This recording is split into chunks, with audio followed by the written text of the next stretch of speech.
Capítulo 169 O Bravo. O Beholder tinha uma expressão estupefata, não sabia se ria ou chorava. Ele, uma criatura sábia, havia sido ludibriado por um mero humano.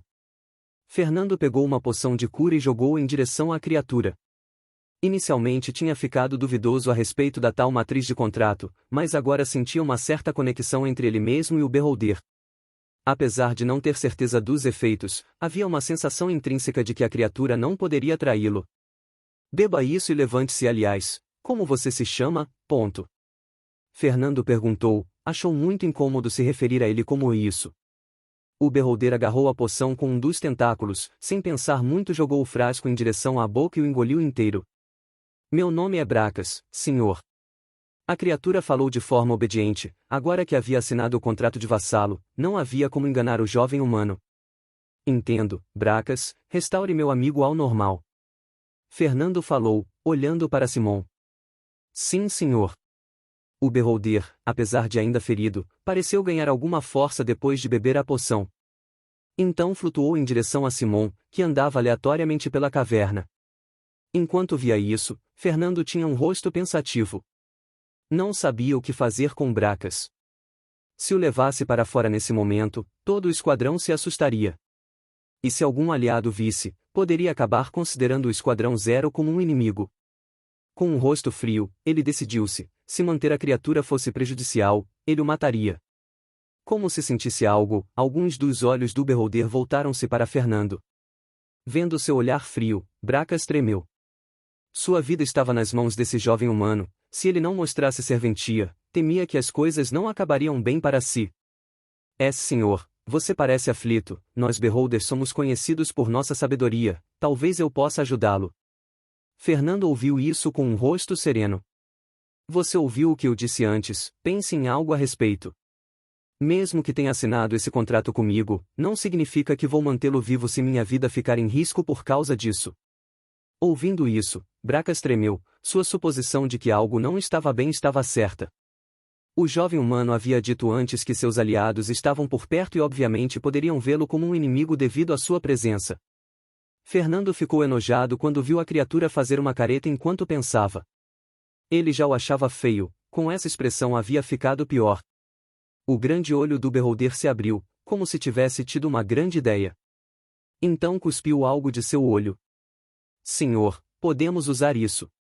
Bracas disse, mostrando um anel preto, não havia adornos nem símbolos, apenas uma superfície lisa. O que é isso? Fernando perguntou, enquanto analisava o item. Esse é um anel de aprisionamento, normalmente é usado como uma prisão móvel, eu roubo. Quer dizer, eu o adquiri em uma das minhas viagens na Terra dos Anões. Fernando ignorou a frase incompleta e focou no anel. E qual a função exata disso? Bem, você já deve saber, mas itens de armazenamento normalmente não podem conter coisas vivas. Pensando nisso, alguns mestres de matrizes da raça dos anões se reuniram há muitos anos atrás e conseguiram criar essa façanha, um anel de aprisionamento. Você pode usá-lo para capturar coisas vivas e mantê-las dentro. Obviamente tem suas desvantagens, diferente de itens de armazenamento reais, o anel não conserva nada que é preso dentro, afinal, não tem como congelar algo vivo sem matá-lo. Fernando ouviu isso com um rosto surpreso, não havia imaginado que esse pequeno anel tinha uma função tão impressionante. Então o que você está dizendo é usá-lo para prender você? O Beholder se sentiu ofendido, seu objetivo não era ser mantido preso, mas sim usar o anel de aprisionamento como esconderijo. Nesse momento, Simon, que foi libertado da magia de atordoamento, começou a se recuperar. Vendo isso, Fernando franziu a testa. Com um pensamento, introduziu seu mana no anel e então se aproximou do Bracas. Ele não sabia ao certo como funcionava, mas imaginou que seria semelhante à pulseira de armazenamento. Com um pensamento, Bracas sumiu da frente de Fernando. Quando o mesmo focou sua mente no espaço interno do anel, viu o Beholder lá dentro. A criatura estava olhando em volta, como se explorasse o interior. Dentro era relativamente maior que uma pulseira de armazenamento, chegando a 30 metros quadrados. O local estava dividido em 5 celas de 6 metros quadrados cada, era realmente como uma prisão. Com isso, o problema foi resolvido, mas Fernando ainda estava pensando sobre como utilizar Bracas, afinal, era uma criatura realmente forte, principalmente em espaços apertados. Era algo surreal poder controlar algo tão forte com aparência tão assustadora. De repente, imaginou algo estranho. Eu meio que pareço um treinador de Pokémons agora. Fernando pensou, enquanto olhava para o anel. De certa forma o anel parecia uma Pokébola. Só que meu Pikachu é meio feio. Ele líder? O que aconteceu? Onde está o Beholder? Você o matou? Simon perguntou. Seu rosto estava pálido e seu semblante cansado, provavelmente devido ao efeito da magia de confusão. Não se preocupe com isso, está resolvido. Fernando falou, sem revelar muito sobre o que houve. Vamos embora, já não há inimigos aqui. A parte interna da mina está assegurada. Além da caverna central, Fernando viu algumas cavernas menores. Mas como Bracas viveu ali por tanto tempo, ele já teria matado qualquer outra besta no interior. Simon concordou, sair daquele lugar soava bom. No trajeto de volta, Fernando recolheu alguns fragmentos de cobre para passar o tempo, mas sabia que não era algo que valia muito a pena. Seriam necessárias dezenas de pessoas trabalhando naquele lugar por dias a fio para que um valor considerável fosse conseguido. Em poucos minutos, ambos viram o brilho do sol. Eles tinham passado pouco tempo dentro da escuridão da mina, mas parecia uma eternidade. Assim que Fernando pisou o pé fora da mina, vários rostos olharam em sua direção. Todos do Esquadrão Zero estavam lá, mas vendo suas expressões, notou que algo não estava certo. Vagando com seu olhar, logo notou algo estranho. Havia um homem ajoelhado não muito longe do acampamento que foi montado. Theodore estava com sua espada desembainhada sob a cabeça do indivíduo. Fernando, você voltou.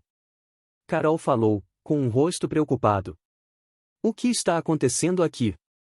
Ouvindo isso, Carol e os outros tinham expressões estranhas, então resolveram contar o que houve. Segundo eles, esse homem estranho tinha aparecido nos arredores da mina. Estranhamente, ele não tentou se ocultar ou fugir, mesmo sabendo da localização da mina e que eles estavam lá, o homem simplesmente havia se rendido dizendo que queria falar com o líder deles.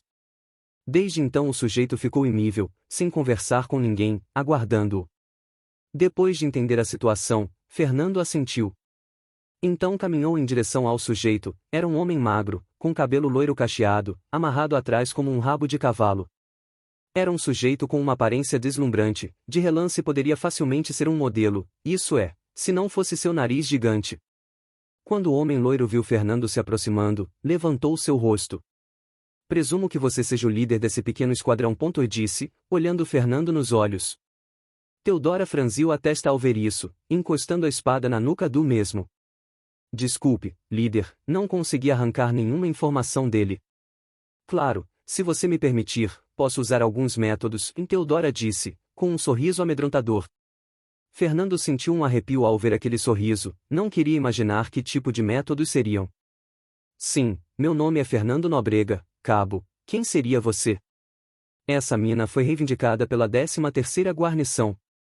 Ouvindo isso, o homem loiro com nariz grande sorriu. Quem eu sou? Ha ha ha ha ha.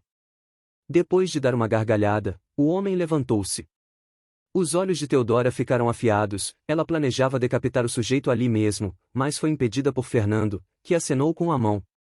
Eu sou Ilgner, o Grande. Ilgner, o Belo. Ilgner o Bravo. O homem esbravejou, cheio de orgulho. Todos do Esquadrão Zero olharam para o sujeito com rostos confusos. Quanto ego alguém precisaria para se auto-intitular tantas vezes? Fernando manteve um rosto inexpressivo, então falou. Nunca ouvi falar.